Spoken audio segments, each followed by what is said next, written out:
going on, guys? Brand new episode here of The House. To the house, baby. Let's go. Week 4 has happened in the NFL, and it was a good week 4. A bunch of surprises as well. And, of course, after episode 1, I did mention that we were going to talk about not only just the NFL. I was thinking about talking about college football, and I think that's what we should head to first. If you guys don't know me by now, I'm your host, Leo Rodriguez, and let's have a discussion about college football. Well, let's talk about the first important game, I think, of the college football landscape last weekend. It was Colorado versus USC. Obviously, Coach Deion Sanders needed a better performance after that blowout loss to Oregon last weekend. This one ended up being 41-48 for USC, but I think you have to really appreciate what Colorado did in the second half. Obviously, it was a blowout. It was at one point the game was 48-20 at one point. And then Shedeur Sanders, who, in my opinion, if it's not Caleb Williams for the Heisman, it's definitely got to be Shedeur. Shedeur has to be in the conversation. That performance was literally spectacular. Like, if they had a little bit more time, that Colorado team would have beaten USC. I'm being serious. And, like, people are going to say maybe I'm crazy or whatever. Shedeur Sanders played his ass off in that second half. And Amarion Jones, holy shit. That kid's going to be legit. He's legit. He's very good. It was just spectacular to see that comeback in the second half, because obviously the first half, it was all USC, right? Obviously Caleb Williams was just spectacular, as we already know. Caleb Williams is one of the best quarterbacks, maybe the best player in the country right now. And he just looked spectacular. But then the second half, for some reason, Colorado just flipped the switch, and that offense was clicking. Their defense was making stops. USC wasn't as dominant on the offensive side at the fourth quarter, and at several points, Colorado were the better team on the field. And Shedeur Sanders just made some of the most prettiest throws, and Amarion Jones was just literally virtually unstoppable. I mean, the dude had almost 200 yards receiving. It was just spectacular to watch. I think what killed Colorado was the offensive coordinator's decision, play calling in the last drive to run the football, which to me didn't make any sense. You're down 2 scores. You need to start throwing it, and the way that Shedeur was throwing it, I mean, they could have easily scored a nice touchdown drive in under 2 minutes. It wasn't the best-looking 2-minute drive from the play calling from the offensive coordinator. Shedeur performed extremely well, and I think now if I'm Deion Sanders, I'm very proud of this team. I understand they don't like to lose, and that's fine, but you just went toe-to-toe with one of the best teams in the country. That just shows that Colorado's future with Deion Sanders is going to be spectacular, and I wouldn't be surprised next season they would be in the conversation for the playoffs. You might call me crazy, but I really think they are a playoff team coming next year. Obviously Deion's going to bring in more weapons, more pieces on that defense, which, in my opinion, other than per se maybe the Colorado State and Oregon game, they have played pretty well. The offense is explosive. Obviously, Shedeur needs an offensive line. He's the most sacked quarterback in the country, and the fact that he still manages to play lights out and throw for nearly 400 yards, to throw over 400 yards, and just have ridiculous numbers. I mean, the dude's only thrown 2 interceptions in 5 games, six games. It's just spectacular. It's just literally, this is like NFL numbers, what he's putting up. It's just spectacular. It's just unbelievable. Him and Caleb Williams, I think, are the 2 best quarterbacks in the country. Obviously, you can argue that there's other guys that should be in the conversation as well, but for me, those two are the best quarterbacks in the country, and they put on a show. And NFL execs are obviously going to be excited about Caleb Williams next season, but Shador, I think if he stays one more year, which I think it would be a smart move for him, he instantly will be in the conversation for the number one pick for next year's draft. And next year's draft is just as good. So it'll be interesting to see. But Colorado, they should be proud as they nearly pulled out one of the greatest comebacks in college football. Now, we'll talk about a team that has starting to get a lot of notice now. A team that is a lot of people been excited about because now they finally have that quarterback. And that's Penn State. I mean, Penn State won 41-13 against Northwestern.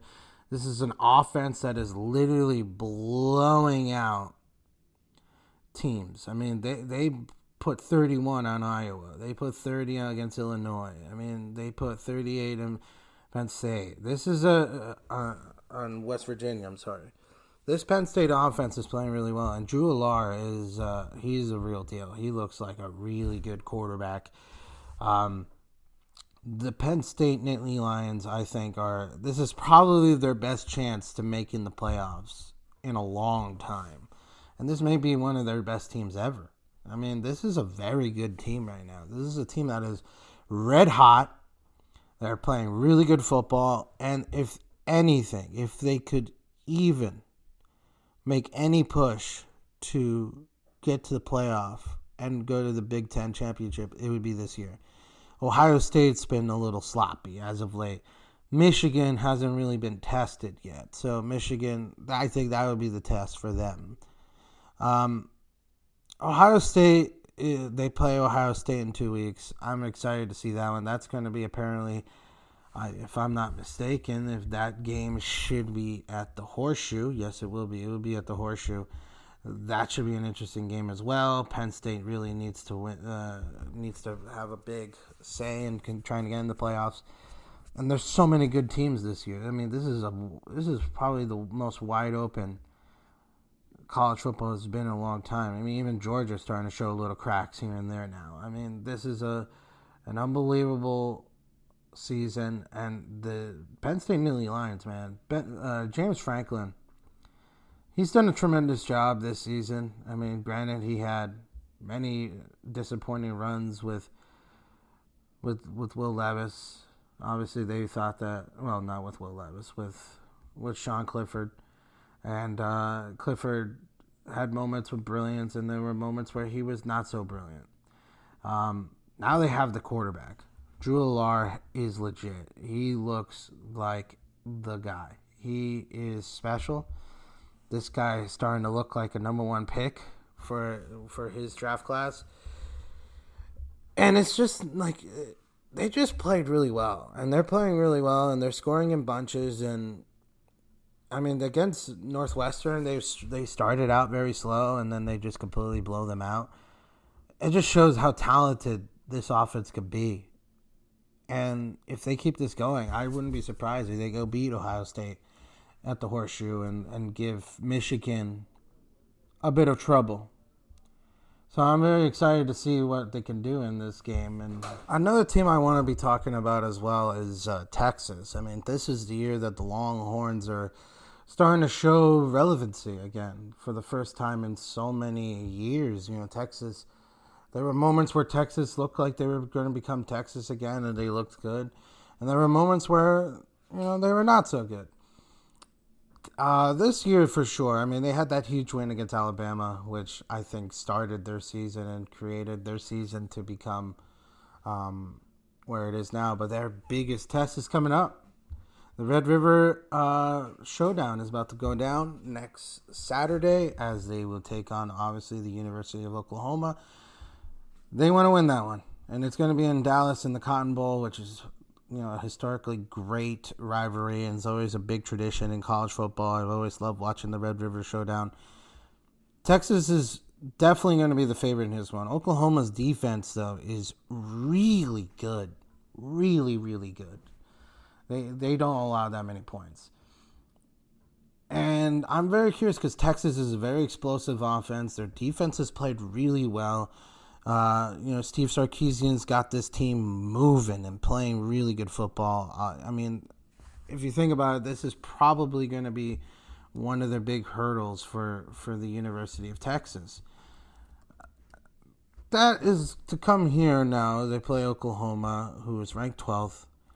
Their schedule, Texas' schedule gets kind of favorable if you think about it. I mean, they got Oklahoma this weekend. They got Houston coming up, winnable games. BYU, winnable games. Kansas State, winnable game. TCU, at TCU, could be tough. Iowa State, the winnable game. Texas Tech, very winnable games. Texas can possibly win out their schedule if they beat Oklahoma. This is probably their only big hurdle, I think, that could possibly win. That could possibly upset them. But the Sooners are obviously, they're coming in red hot. They had a good defensive showing. They don't allow that many points. They really don't. They really don't allow that many points. I mean, they shut out Arkansas State. They beat SMU 28-11. Then they beat Tulsa 66-17. Then they completely shut down Cincinnati 20-6. And then they beat Iowa State 50-20. Oklahoma's offense is an issue. They're not as explosive as they once were, and that's kind of fine because their defense is elite. I mean, what Oklahoma has done, what head coach Brent Venables have done with this defense is truly incredible. He's done a very good job with this defense. But this is a big test for sure. This is a big test, and I'm curious to see what they can do in this situation. I think Texas should win. I think Texas is the better team. But don't be surprised if Oklahoma and Texas are going neck to neck and it's 6-9, low scoring.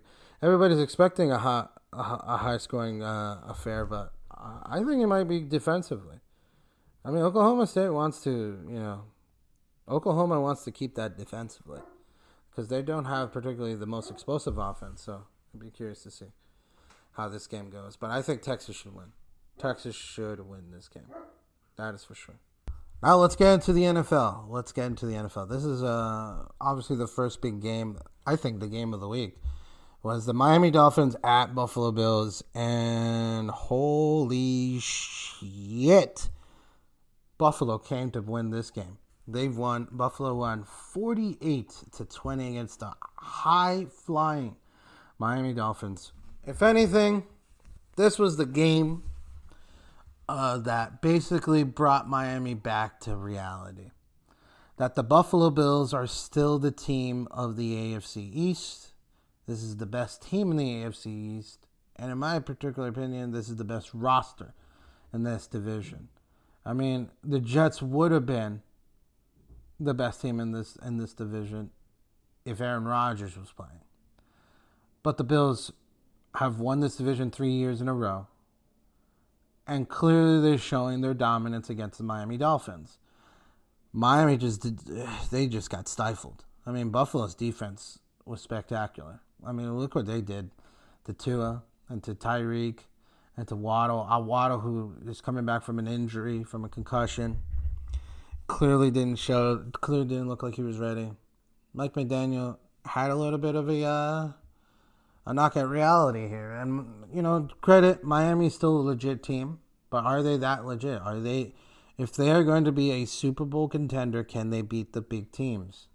And right now, they laid a big goose egg against the Buffalo Bills. Granted, it's not easy to play at Buffalo. And when this Buffalo team is clicking in all cylinders, they're tough to beat. They're really tough to beat. And I'm really scared about this team if they continue playing like this. Because right now, Josh Allen and Stephon Diggs are clicking. They're clicking, and they're clicking real good right now. I mean, they looked like shit on Monday night, on their Week 1 Monday night loss to the Jets. But we'll talk about the Jets in a little bit. But now they're clicking.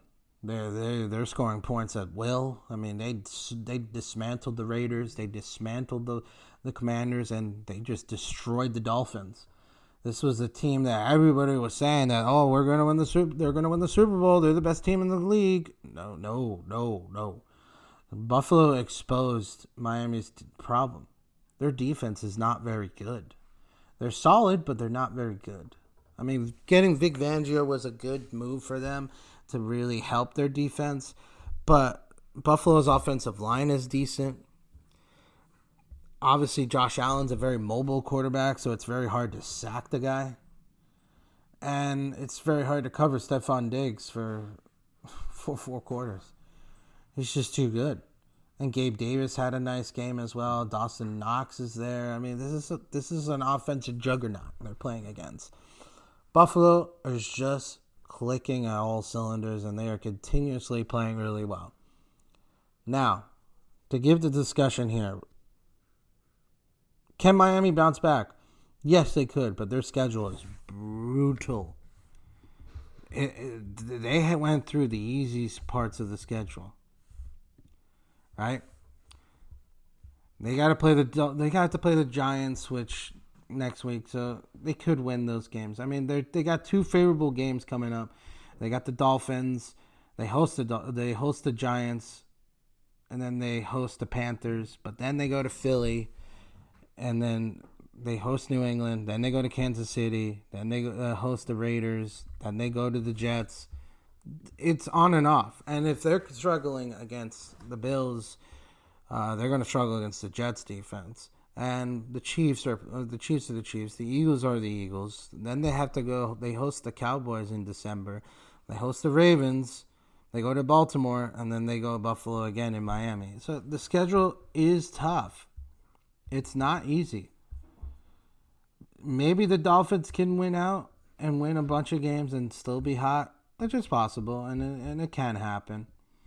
But right now, this Dolphins team needs to get better, and they need to shake off this loss and go to the next game confident for the next one. Should be interesting to see when they do against the Giants, because the Giants they're not as particularly the best team, but the Giants defense they work hard and they're good. So it would be a test for them, but that could be a bounce back game for them. And then the Panthers are tough as well. I mean, they're a tough defense. So the Dolphins need to get it back together. And this was a humbling defeat. This was maybe this could be a good thing for the Dolphins, for them to lose this one, to realize now that they could come back to where they were. Let's talk about the next game. Obviously, the next game was the battle of the winless, as the Denver Broncos took on the Chicago Bears. Both teams 0-3 before starting the game. The Broncos ended up winning 31-28. And what can we say about the Chicago Bears other than they're a complete, utter train wreck of a franchise right now? Things were going their way. If people understand, you're thinking 31-28. Wow, this was such a close game. My goodness, these teams really wanted to win. If you saw the game, Chicago was up 28-7 at one point in this game. 28-7. This Denver Broncos team looked like they were going to lose by 50 again to the Bears. To the Chicago Bears. Justin Fields had 4 touchdowns. He looked spectacular. And granted, he played really well. This was his best performance of the season. 28-7. And then Denver started scoring. 28-14. Then they stopped doing what they were doing. The play calls were just a mess. Then it was 28-21. And you're thinking to yourself, this is getting closer now. If I'm the coach, I start, controlling this. No. They started trying to throw the football instead of running it. And they were running it well. But they started turning the ball over. The defense couldn't stop a fly.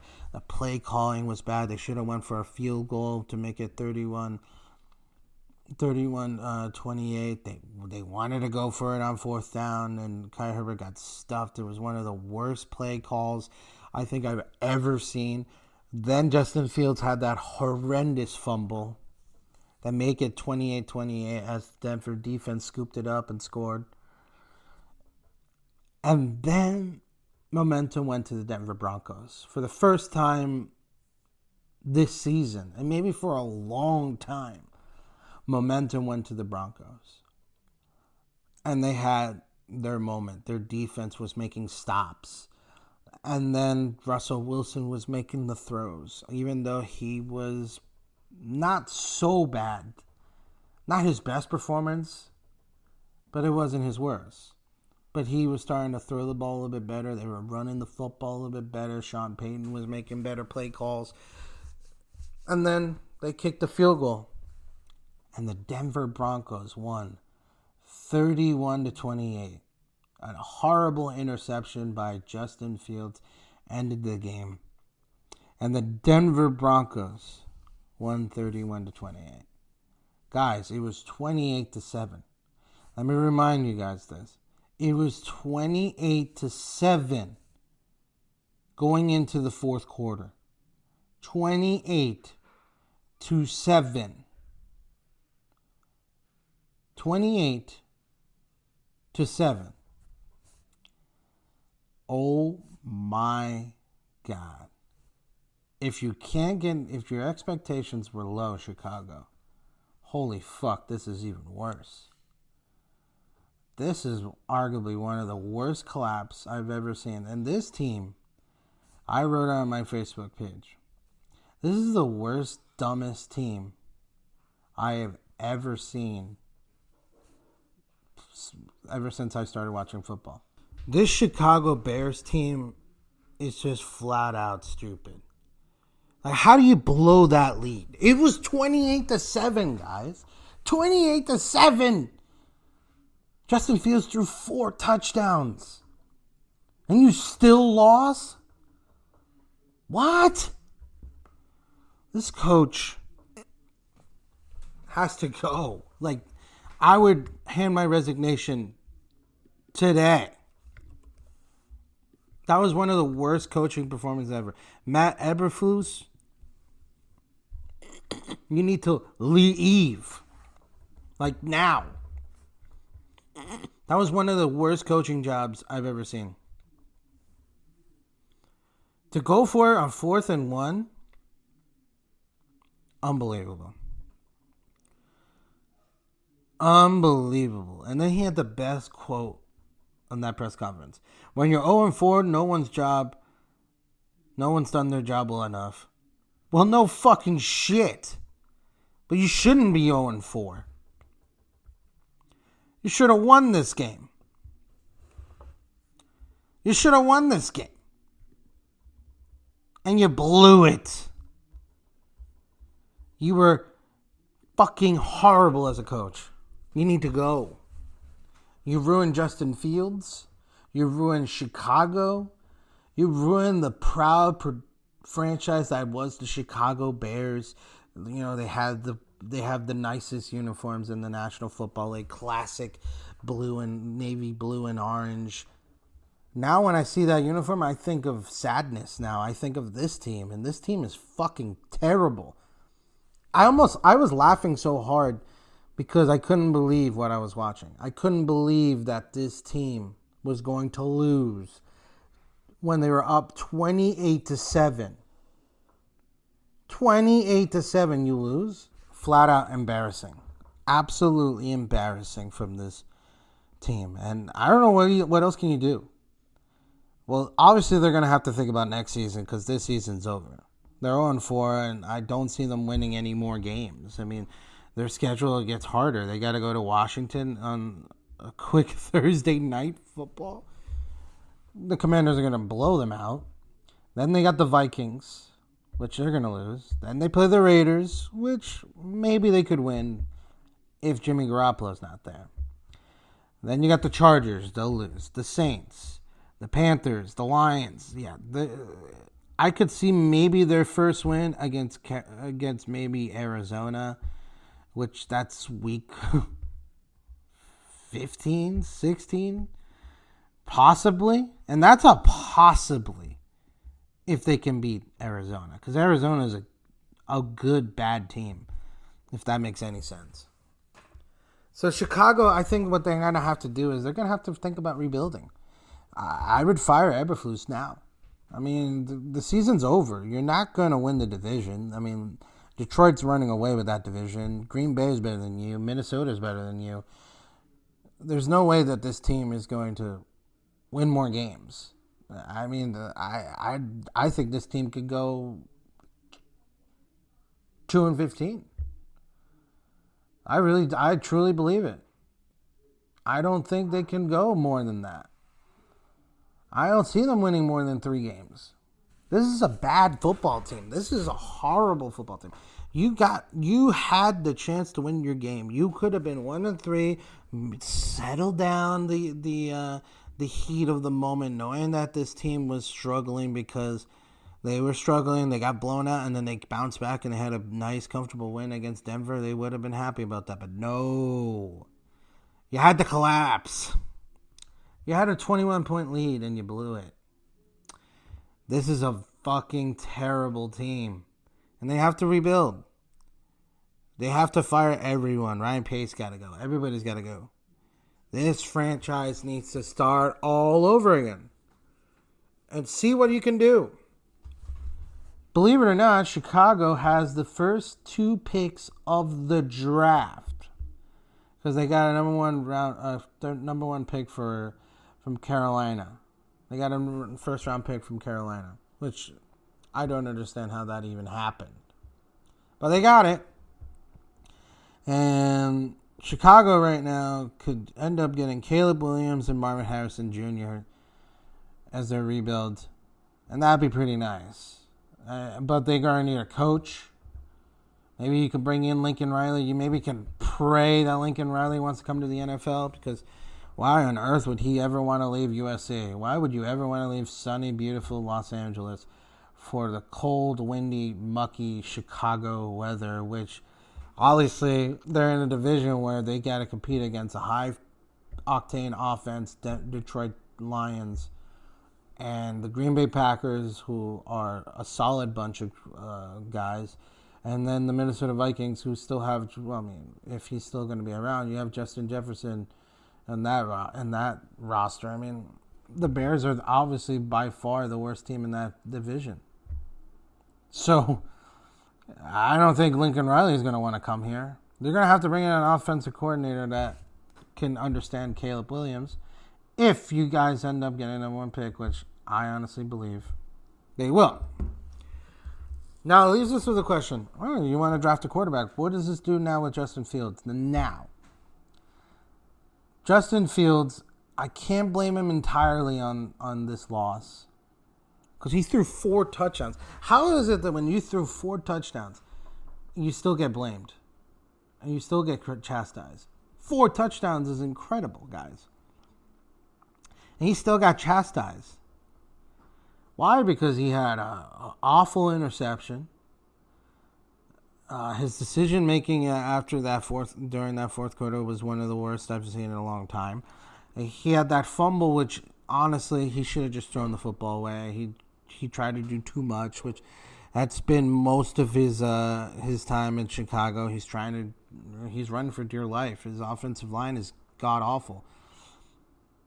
But then he had that fumble, which basically gave Denver the tie, and it was just awful. It was an awful situation, and he was awful. Now, there's some people that say maybe you should bench him. I don't think you should bench him now. I honestly think you should bench him if he has a bad game next week against the Commanders. Then I would say you would bench him. But he's getting towards that thin line of getting benched right now, and honestly, he should. I mean, he should have known to do better and hold. And you have to have good ball protection to win. In the fourth quarter, when your team was it's falling apart. The defense wasn't stopping Denver. You have to make that one drive to say, boom, we're back, and this is our lead, and this is our team. He didn't even do that. I lost that one. That is 100% all on the coaching staff, and Justin Fields has a percentage of them losing. God, talking about Chicago just makes me sad. I'm like sad now. It's such a depressing season for the Bears. A once proud franchise is now just gone to shit. At this point, to shit. This is shit. This is I don't know what's worse than shit. Vomit, maybe. I don't know. Death. I think this is worse than death. This Chicago Bears team is. I honestly believe. I'm not gonna lie to you. My Summit. I live in Summit. My high school team, varsity team, can beat the Chicago Bears. This is a bad fucking team, guys. They're bad. They're really bad. There's some guys that I would say they are good. Like DJ Moore is a good football player. And DJ Moore looks like he's had enough. Why did DJ Moore deserve... Why does he deserve this? He had a few years of mediocrity in Carolina, and he's not a bad player. He's a good wide receiver. I mean, this is a guy that is a great route runner, physical, speed. What does he do to deserve this? Chase Claypool is a different story. Chase Claypool is complaining about not getting the ball, but his effort is fucking hilarious. I think I can do a better effort than him, and I am severely overweight and short.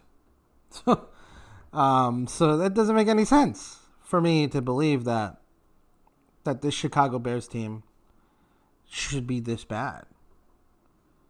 But when you don't have a good coach and you don't have any idea what the fuck you're doing, that's what happens. And they're just that bad. The Bears are just that bad. Now we got the next game, and this one was a bit of a surprise. The Pittsburgh Steelers went to Houston to take on the Texans, and holy shit, the Texans won 30-6.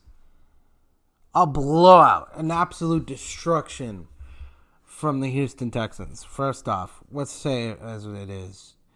The Steelers offensive coordinator, Matt Canada, he needs to get the fuck out of Pittsburgh.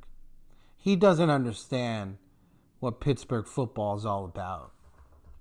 You know, I'm a Cowboys fan. I don't hide my fandom. I am a Dallas Cowboy fan. But one franchise I respect the most, even though I dislike them a lot, but I respect this fucking football team. And this franchise is the Pittsburgh Steelers. They have their style of football, which is, smash mouth football. Run the fucking football. You gotta run the football, guys. You gotta do it. You gotta kill it. You gotta run like crazy. And smash them in the mouth. You got a quarterback that is just gutsy, like a Ben Roethlisberger, something like that. And not to say Kenny Pickett isn't that guy. I still think the jury's still out on Kenny Pickett, even though there are moments where Kenny has that Pittsburgh Steeler in him. He does have that little clutch gene. When you need a nice drive, he can do it. But Matt Canada as an offensive coordinator, I starting to believe that they can hire a plumber's assistant or maybe like an electrician or a mailman as an offensive coordinator, because this guy has no fucking idea what he's doing in the National Football League. He has no business being an offensive coordinator. This is one of the worst run offenses I've ever seen in the National Football League, and they shouldn't. They have talent. They have George Pickens, who's an incredibly talented young wide receiver. You have Pat Freiermuth, a good tight end. You have Najee Harris as your running back. You have a solid, good young quarterback in Kenny Pickett. And you can't score more than a touchdown. Granted, Houston is a lot better this year. And we'll talk about Houston in a little bit. Houston's still they're good. They're good. They're going to be a surprise team this year. And that's because they have a fucking stud of a quarterback right now. And a good coach. But holy shit. You won against the Raiders. Your offense looked good. Not great. Good. Looked functional. Against a solid Raiders defense, which you can ask the Chargers. Later we'll talk about them. But, oh my God. You went from that showing to this? It's an abomination. Matt Canada has to go. He sucks. This offense is talented. Granted, their defense is fucking elite, but they didn't show up last night. They did not show up. They got their butts kicked. And because their offense was not doing anything. And because the offensive coordinator is fucking garbage. And I don't understand Mike Tomlin. I get it, Mike Tomlin doesn't like to make changes. You know, he's a guy that's always, loyal to his guys. But, Matt Canada is not it.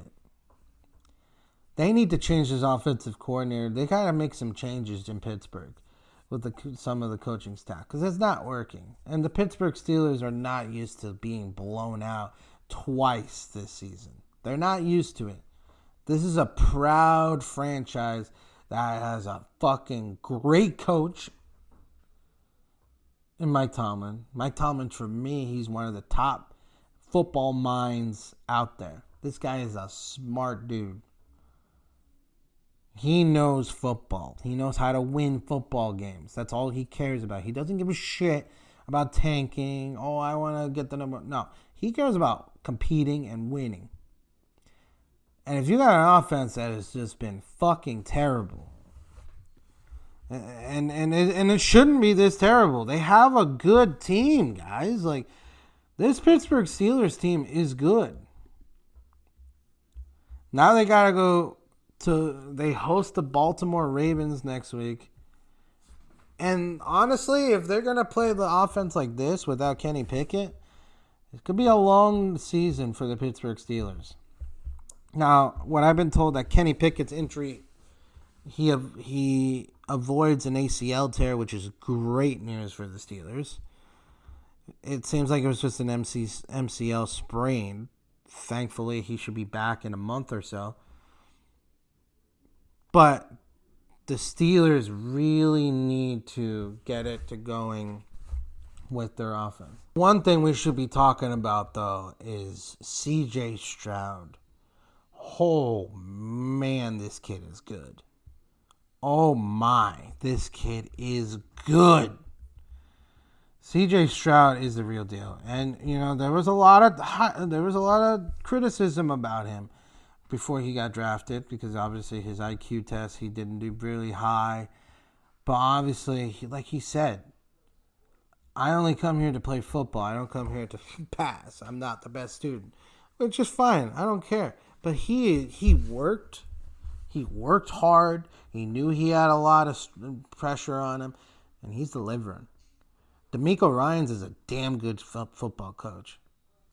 And they're building something special in Houston right now. They have a nice offense that is starting to move really well under C.J. Stroud. They finally have that quarterback. Houston had that quarterback with Deshaun Watson, but obviously shit went south. C.J. Stroud knows, and he's that guy. And obviously right now, I'm taking C.J. Stroud over Deshaun Watson right now. Houston's got a quarterback now. They have a quarterback and they have an offense that is working really well. And their defense is pretty damn good. Will Anderson Jr. looks like the real deal. This defense is getting to the quarterback now. This is a good defense. And I got to say, D'Amico Ryans, he's done a good job. He's done a good job so far with that with a team that was only 2-3 games last year. This team can win a lot. I mean, this is a team that can win 9 games now. I mean, they got the Falcons coming up. They got to go to Atlanta, which it's a winnable game. Then they play the Saints, winnable game. Carolina, winnable games. Buccaneers, tough. Bengals, tough. Usually, they're 2-2 right now. This Texans team can go. they can win. They can go up to 5-2 or 4-3, and that's very solid. Where a lot of people had this team not winning as much, and now they could be in the hunt for the division. It's crazy. Now, good for them. Good football team, in my opinion, and well coached. Next game we got to talk about is, I thought, in my opinion, this was probably one of the best games of the week. This was a good fucking football game. The Washington Commanders took on the Philadelphia Eagles. The Eagles squeezed by from an overtime field goal win, 34-31. Eagles won. Let's get into this. Sam Howell's looking like a really good starting quarterback for the Washington Commanders. Maybe I'm starting to believe in Ron Rivera on why they wanted to start this guy and stick with this guy. Because everybody was saying they should go get a quarterback. You should go trade for this guy. You should go trade for that guy. You should, if this guy's available, you should go for it. Get Aaron Rodgers. Get somebody. Get Jimmy Garoppolo. No. Sam Howell is starting to look like the quarterback for this football team. And it's a good move. I mean, he's not afraid of the big moment. He has a nice arm. He's mobile. And he has good receivers in him. And that offensive line is starting to do really well. I mean, this was a good defense he played against. And he managed to score 31 points against his defense. Sam Howell looks pretty good. And he did it against the Cowboys last year, where he had a great game against the Cowboys. I really am impressed. And, the Commanders are looking like a possible playoff team right now with this roster. And now they're starting to get healthy, which is very important for the Commanders, because last year they weren't as healthy. They had a lot of key injuries. This year they're getting healthy, and this is a good move for them. This was a good performance, and I honestly think right now they are better than the Giants. And the jury's still out if they can beat the Cowboys again, which maybe they could steal one game against the Cowboys, but who knows. But one thing is for sure, the Eagles aren't as dominant as they were last year. I think we need to start toning it down on the Eagles being so good. Yes, they're 4-0. Yes, they're undefeated. But they don't play really good football right now. I mean, their defense allowed 31 points. They're allowing points. I mean, granted that they had a really good performance against Tampa Bay. But even before that, they were struggling. The offense, at several moments, Jalen Hurts didn't really throw the football really well. There were some throws that were scratching my head because last season Jalen Hurts made those throws and they were perfect.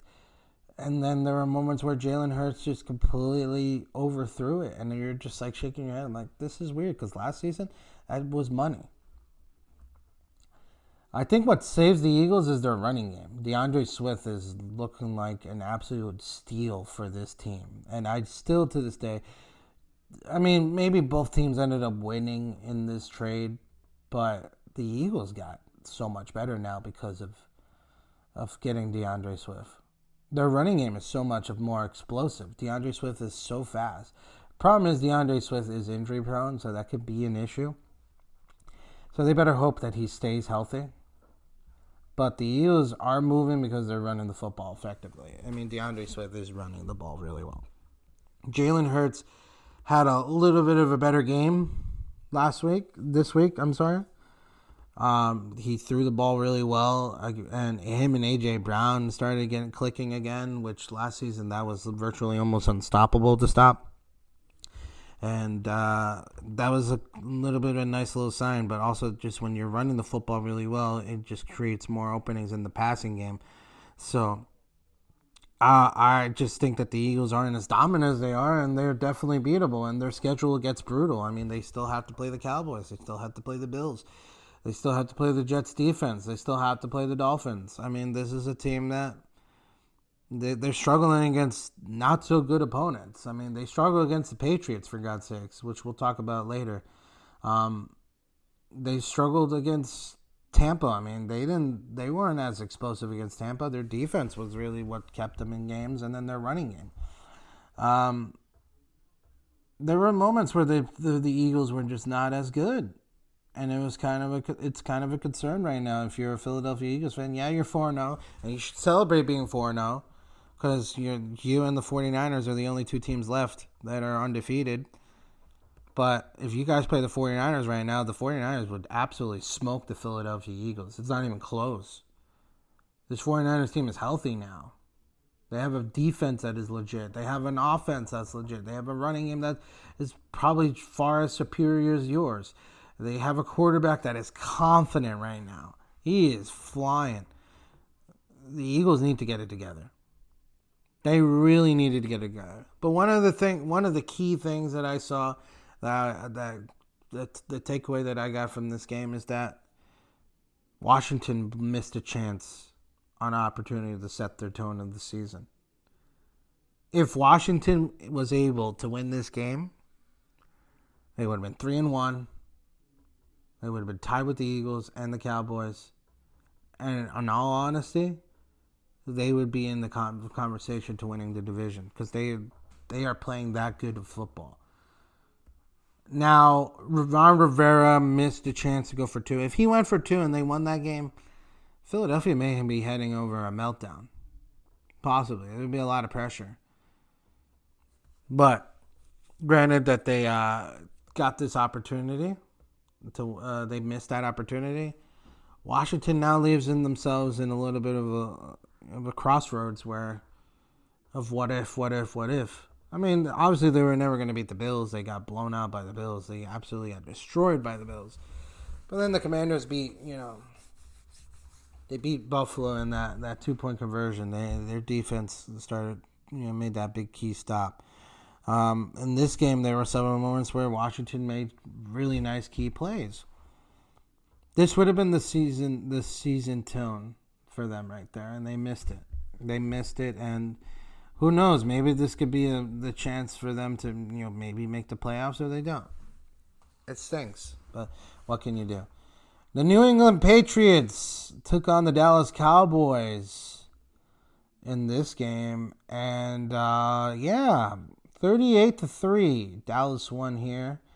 Dallas's defense is back. They had a bit of a tumble against the Arizona Cardinals. They did not look good against the Cardinals. The Cardinals absolutely manhandled them. Now they look like they were pissed off, and they took it on Mac Jones and that offense. Oh my goodness! Imagine they didn't do without Trayvon Diggs, which was crazy. They did it without Trayvon Diggs, and they still managed to have 2 interceptions, one for a pick 6. This defense is just so damn good. And when they're clicking like this Dallas Cowboys team is easily the best team in football when they have this defense playing like this, because the offense doesn't really have to do much. They just don't have to fuck up. And granted, Dak didn't have to throw the football as much. The running game was really doing well, and also, it does help that New England lost Christian Gonzalez, who was a big loss for them because he was playing really well in corner. It was just a good performance from the Dallas Cowboys defense, and they needed that. They needed that bounce back. And to do it in that emphatic way of winning 38-3 and dominating this New England Patriots team, this was a good thing for Dallas to come back from. Now knowing that they're going to San Francisco on Sunday night next week, it's a nice little confidence setter going into that San Francisco game. But let's talk about the New England Patriots. And Mac Jones, he's struggling. He's struggling right now. He's not playing good football right now. He is not. He has struggled. I mean, he had a little bit of a better performance, and I'm saying a little bit better performance against the Jets. But Mac Jones is not playing good football right now, and I know what you're gonna say. He had 2 interceptions. He was terrible, but he's not the problem for this team. He's not the problem here. I don't know if you guys saw in episode 1. The Patriots don't really have any receivers to give this guy any chance. He had Jacoby Myers, who was explosive. And Jacoby Myers is now playing for the Las Vegas Raiders, and this guy has to play with Devontae Parker, who's Granted, a solid wide receiver, but not a great one. This is a problem in New England. They have at several moments they were throwing it with 3 tight ends. I mean, Belichick loves his tight ends. Don't get me wrong, but Mac Jones is struggling because his offensive line is not very good.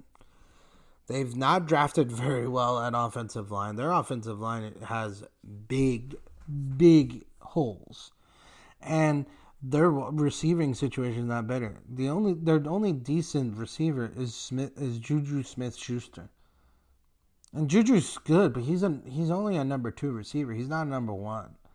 They need an explosive receiver to give Mac Jones any sort of chance. And Mac Jones is really missing Josh McDaniels because he had his best ever season with Josh McDaniels.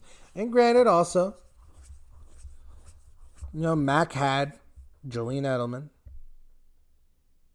He had that leftover team from Tom Brady, and that was a better team than this one. Not by much, but just a little bit better. Mac is a good quarterback. Don't get me wrong. Mac's a solid, good NFL starting quarterback. He's not Tom Brady.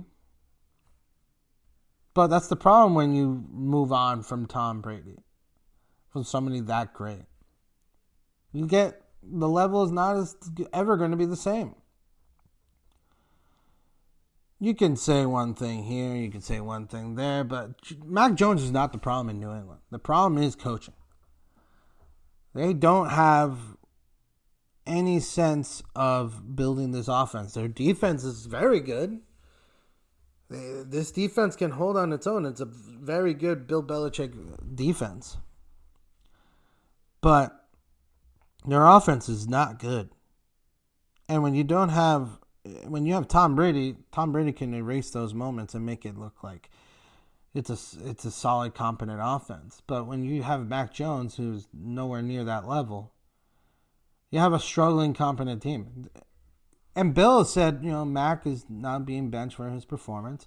It's because it was a blowout. It was over. They bring in Bailey Zapp, who they cut, and they brought him in the practice squad. There's not really any competition there. Mac Jones is going to be the starting quarterback there for the rest of the season. But New England is just not that good anymore. And Belichick is there to blame. Now it leads me to this question, and I think a lot of people have been, kind of whispering it for a while.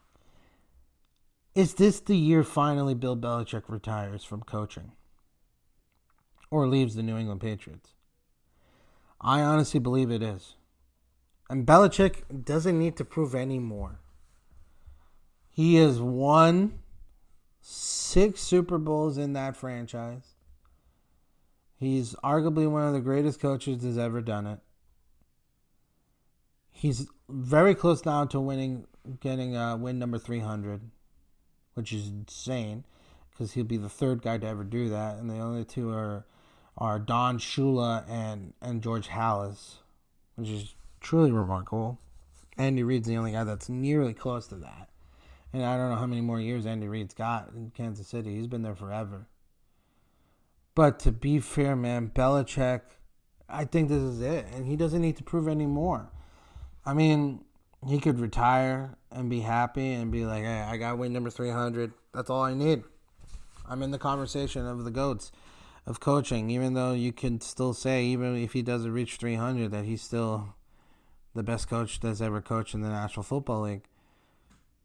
But there's no way that he should continue next season. And maybe Robert Kraft won't do it.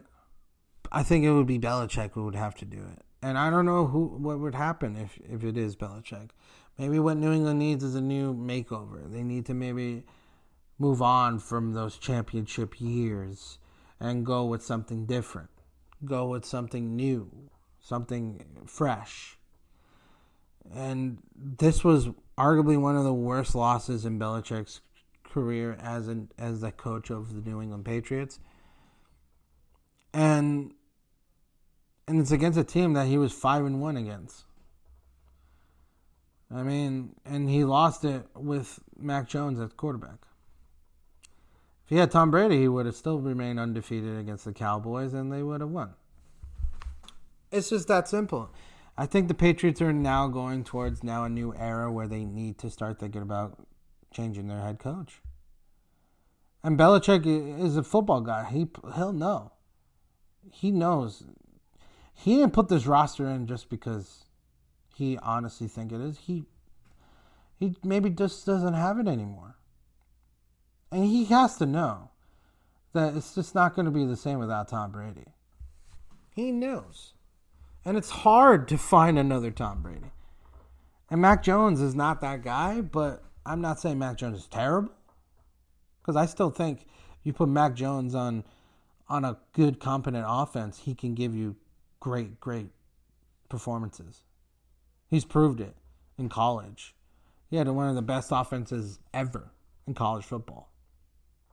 His offense overthrew Joe Burrow's LSU 2019 team. Mac Jones can play.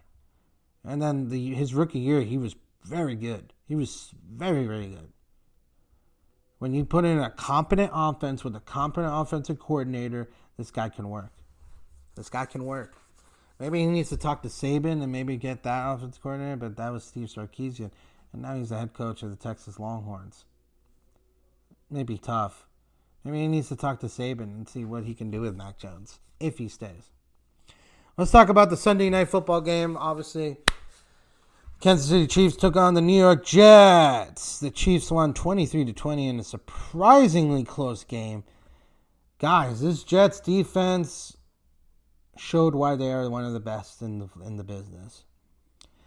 They went to Patrick Mahomes, and Pat Mahomes did not have a good game last night. And you know what? If you ask Pat Mahomes, he will tell you he was terrible last night. But that Jets defense made him look bad. And that just tells you. Mahomes had 2 interceptions, 2 ugly interceptions. If it wasn't for that running game and some of the turnovers that New York had, this game could have been a blowout. They could have gotten blown out. This Jets team played that much better than they did. Now you could say, well, you know, the holding call by Sauce Gardner at the end, was it a holding? I think it was. I think it was the right call. I think it was kind of a little lazy play from Sauce. Maybe he was tired from covering those fast receivers from Kansas City. But it wasn't. It was a holding. It was 100% a holding, and the Jets blew that opportunity. But there were miscues from the Jets. The Jets had miscues. They had some throws that Zach Wilson should have made that should have converted into first downs or maybe touchdowns. But it's okay. We'll talk about that later. But let's talk about obviously the big story of the night. Taylor Swift was at MetLife Stadium again, guys. Taylor Swift has officially made the NFL. She has become the biggest topic in the NFL. And good for her. Because we're going to have a lot more eyes in this beautiful sport. And everybody's going to be talking shit. I'm getting sick and tired of Taylor Swift. I'm all in for it. Give me more Taylor Swift. She's bringing all the attention into this sport. That game felt really good. Like, I wish I was at that game. The Jets are not a good football team. You know, obviously, they're 1-3 and they're struggling. But granted, that kind of gave a little more juices flowing to the New York Jets to try to win this game and try to play the upset, to play the underdog.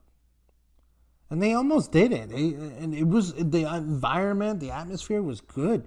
The Jets fans were fired up.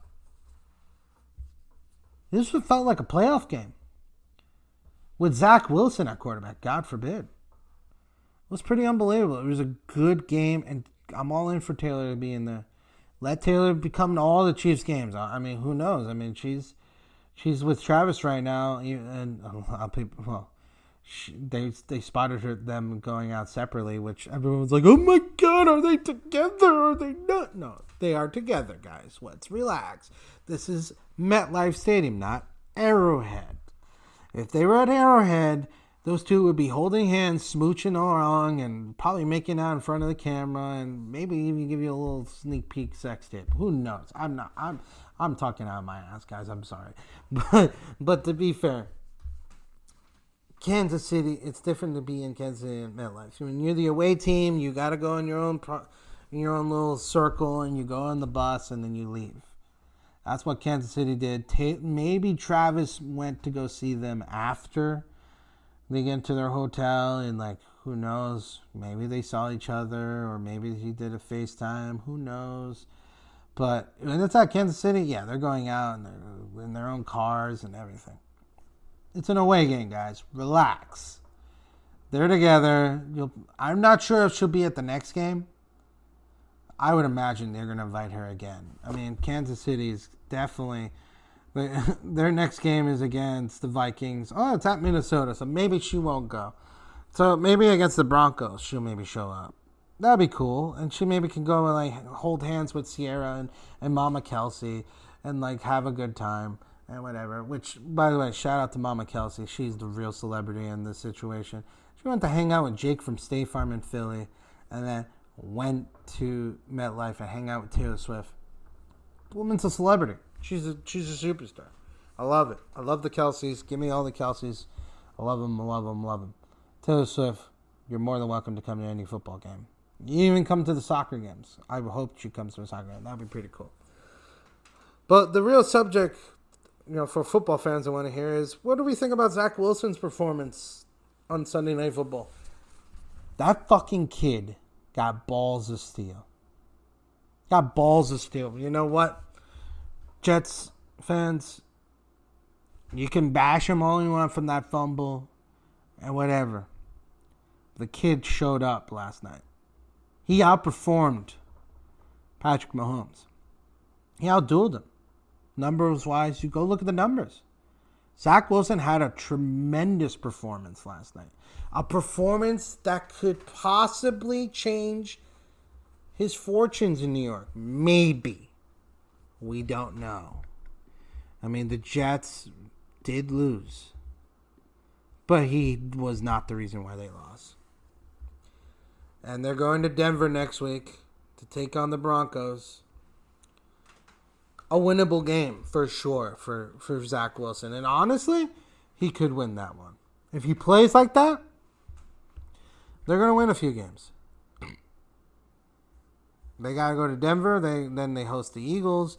Then they go to MetLife to play the Giants, the Chargers, Raiders. Honestly, he could win three. He can win 3 out of those 5 games. Call me crazy, but he can honestly win 3 out of those 5 games. The Jets are not out of it if Zach Wilson plays like that.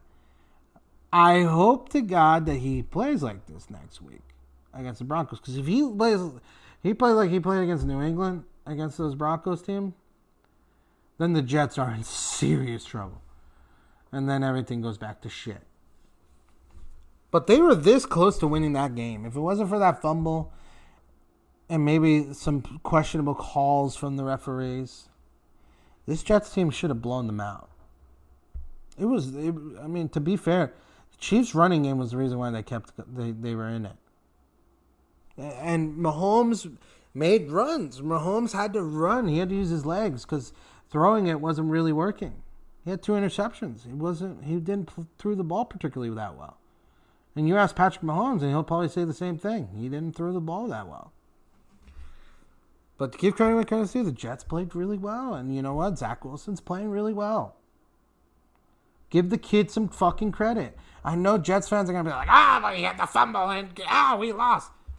Guys, you guys were not expected to make that game competitive. It was a good football game. And Zach played really well. Give the kid some fucking credit. Played really well. Let's talk about Monday Night Football matchup. Obviously, there's one Monday Night Football game.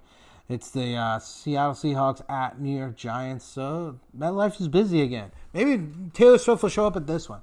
That'd be really funny if she does. Because then everyone's going to be like, she's not hanging out with Travis. Relax. But anyway, this should be an interesting game. The real questions I want to ask the New York Giants is, can they muster up any sort of offense without Saquon? Saquon's not playing. He's questionable for this game. I highly doubt Saquon will play. I don't think they should risk playing him, but their offense is so much better when Saquon's running the football, man. When they run the football with Saquon and he's running well, this team has any chance to win football games. And they really going to need him tonight, because this Seahawks team is confident. They are confident right now. They are confident. They are playing some really good football. They went out and beat Carolina, and they want to go 3-1. They want to catch up with the 49ers, who are 4-0. If the Giants can muster up any sort of offense, this could be a close game. If they can't, then this is going to be a difficult game for them to win. Daniel Jones is not throwing the football really well. The offensive line is struggling. Andrew Thomas is not playing tonight. It's a problem if he's not being able to go. And the Seahawks defense has gotten better as of late. They have gotten a lot better. They're getting to the quarterback. Their secondary is very good.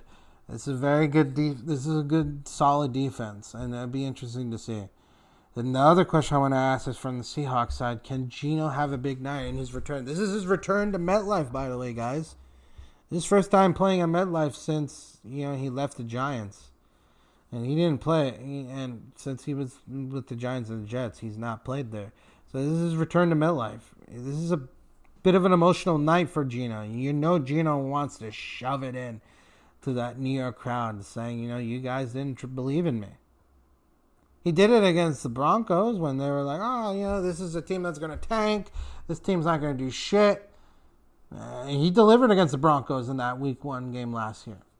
I want Geno to have that same mentality for this game, because the Giants didn't believe in him and the Jets didn't believe in him.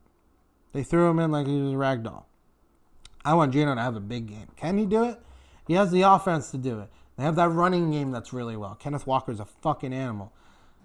He needs to get going, and he needs to get aggressive. And I wouldn't be surprised if he comes in aggressive in this game against the Giants. And honestly, it'd be pretty cool to see him win at MetLife. He deserves it. I'm a big Geno Smith fan right now. I'm loving him, what he's doing. He's bringing back his career and the way that he's been playing. Big shout outs to the man, Geno Smith. Who wins in this matchup, guys? Well, my prediction is simple. I think the Seahawks should win this game, but it'll be close. It'll be low scoring, I think, in my opinion. I think it can go up to field goals, but I have to say, I'm going to say 17-14 Seahawks. It's going to be close. Both teams are fairly equal.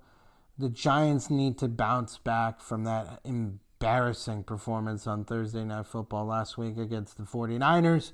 And the Seahawks want to continue that momentum of winning since they lost their first game against the Rams. They want to come back and win and keep this winning streak and keep the pressure on San Francisco on that division, because San Francisco's got a tough game next week against the Dallas Cowboys, a game that they could lose, and the Seahawks would want to keep that pressure going into that division. And I think they're the only team in the division that can really give the 49ers any sort of pressure right now.